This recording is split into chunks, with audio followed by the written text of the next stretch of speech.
Bugün bizim süýgü taryhymyz başlanýar. Akwalyňy, yüregiňi, şatlygyňy, gaýgyňy, süýgüňi meniň bilen paýlaş.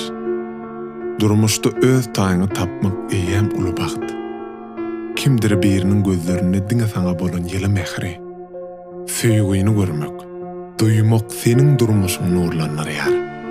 Haçanna hakykatdan öz diýen adamyňa duşanyňda ähli zat öz-özünden bolup gidiberýän eken. Birege düşünmek üçin hiç ýyl söz gerek däl. Ol seniň ýüregiň şady, göňüň ganaty, galamyňa ilham. Onuň gülküsi iň owadan aýdym. Ähli zatdan aryp, ruhdan düşen günüňde bolsa, durmuşa täzeden aşyk bolmak üçin onuň söýgüden dolu gözlerine seretmek ýeterlik. Her hili bolmagy mümkin. Bu durmuş, ýöne biz bile bolsak hemme zadyň bolmalysyndan hem has gowuljagyna inanýan.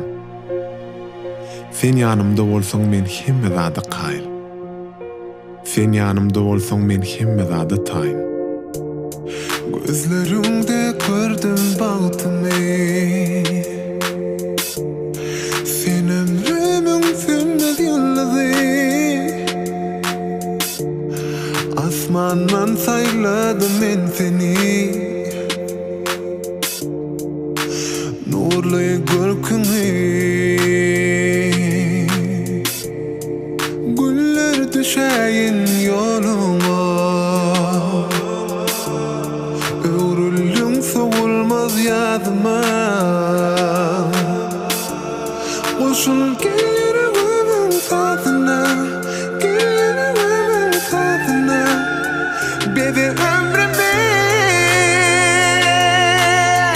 yüreğim sen kanatyň menne, yüreğim men agatyň senne, yüreğim sen adyň herdemde.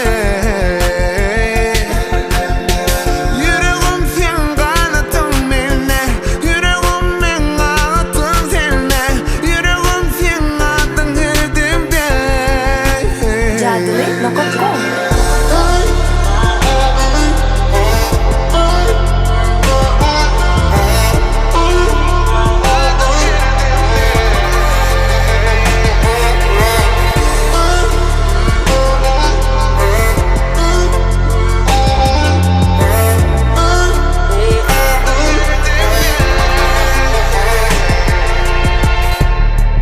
Baltym üçün söýdüm men seni. Sen ömrümün süýjü melkemi. Dünýä injek çağalarmyň.